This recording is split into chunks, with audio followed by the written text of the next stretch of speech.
Welcome back to RR stories SG channel. அனைவருக்கும் அன்னையர் தின நல்வாழ்த்துக்கள். Happy mother's day. இங்கே மண்டே ஹாலிடேனால் லாங் வீக்கெண்டு. ஸோ நிறைய பேர் ஊருக்கு போயிருக்காங்க, இல்லை மலேசியாவுக்கு டூர் போயிருக்காங்க. நான் இந்த வீக்கு ஒரு வெட்டிங்க்காக இந்தியாவுக்கு வர வேண்டியதுனால இன்றைக்கி வீட்டில் தான் இருக்கேன். ஸோ காலையிலேயே நம்ம செம்ம ஹெல்த்தியான ஒரு ஹை ப்ரோட்டீன் குருமாவை ரொம்ப பொறுப்போடு செஞ்சு சப்பாத்தியோடு ரொம்ப டேஸ்ட்டாக சாப்பிட்டு முடித்தாச்சு. இதுக்கு தேவையான பொருள்களை 2 விதமாக எடுத்துக்கலாம் வாங்க. ஒன்று அரைக்கிறதுக்கு தேவையான பொருள், இன்னொன்று வதக்கிறதுக்கு தேவையான பொருள். அரைக்கிறதுக்கு தேவையான பொருட்கள் துருவன தேங்காய் இருந்தனால 5 டீஸ்பூன் எடுத்துக்கிட்டேன். இல்லைன்னா 3 பல் இல்லை 3 பத்து தேங்காய் எடுத்துக்கிட்டு அதோட பெருஞ்சீரகம் வச்சு நல்ல ஸ்மூத் பேஸ்ட்டாக அரைச்சி எடுத்துக்கணும். வதக்கிறதுக்கு தேவையான பொருட்கள் பட்டர் பீன்ஸு 250 கிராம்ஸ்க்கு தேவையான பொருள் தான் இங்கே சொல்லியிருக்கேன்.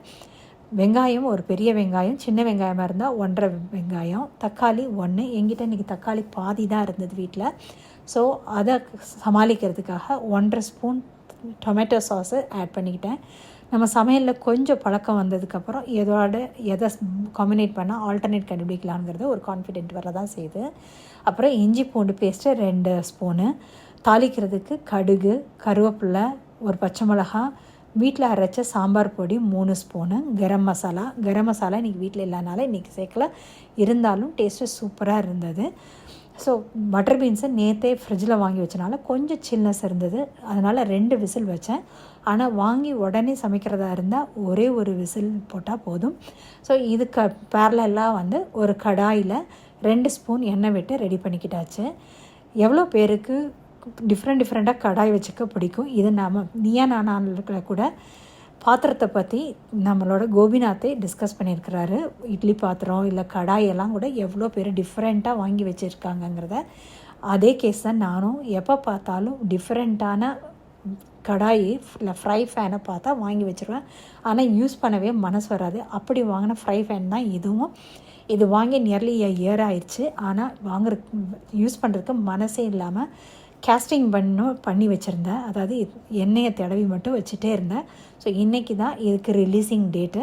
ஸோ இதில் 2 ஸ்பூன் எண்ணெய் விட்டுட்டு கடுகு நல்லா தாளிச்சிட்டு வெங்காயம், பச்சை மிளகா, கருவேப்பிலையும் பாதி வதக்கிட்டு இஞ்சி பூண்டை பேஸ்ட்டை போட்டு வதக்கியாச்சு. இது அயன் காஸ்டிங்காக இருக்கிறனால அடியில் ஒட்ட ஆரம்பிச்சது. ஸோ சிம்மில் வச்சு தான் வதக்கினேன். ஸோ நெக்ஸ்ட்டு தக்காளி போட்டுட்டு, அதாவது நான் சாஸ் ஊற்றிருக்கனால இமீடியட்டாக வேக வச்ச பட்டர் பீன்ஸோட தண்ணியோடையே சேர்த்து ஊற்றிட்டு அதுக்கு குருமாவுக்கு தேவையான உப்பு, சாம்பார் பொடி, கரம் மசாலா ஆட் பண்ணி மூடி போட்டு சிம்லேயே ஒரு 10 to 15 minutes வேக விடணும்.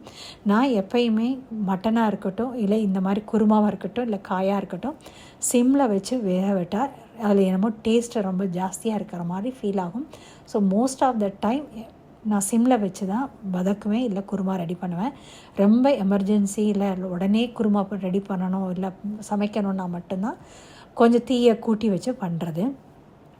ஸோ இது நல்லா கொதிச்சு முப்பதும் இதில் அரைச்சி விட்ட தேங்காவை கலந்து புதினா, கொத்தமல்லி ஆட் பண்ணி சிம்லேயே திருப்பி ஒரு 5 to 10 minutes வச்சுருக்கணும். ஸோ இப்படி குருமாவும் ரெடி ஆகிடுச்சு. மாவை நல்லா பிணைஞ்சு ஒரு 10 to 15 minutes ஊற வச்சுட்டு அதுக்கப்புறம் சப்பாத்தி பண்ணனால சப்பாத்தியும் சூப்பர் சாஃப்டாக இருந்தது. ஸோ நீங்களும் கமெண்ட்ஸில் செஞ்சு பார்த்துட்டு உங்களோட ஒப்பீனியனை சொல்லுங்கள். அதே மாதிரி பட்டர் பீன்ஸுக்கு வேறு ஏதாவது பேரும் உங்கள் ஊரில் இருக்காங்கிறதையும் மென்ஷன் பண்ணுங்கள். Happy weekends. Thanks for watching this video. Like, share and subscribe the channel. Thank you so much. See you. Bye.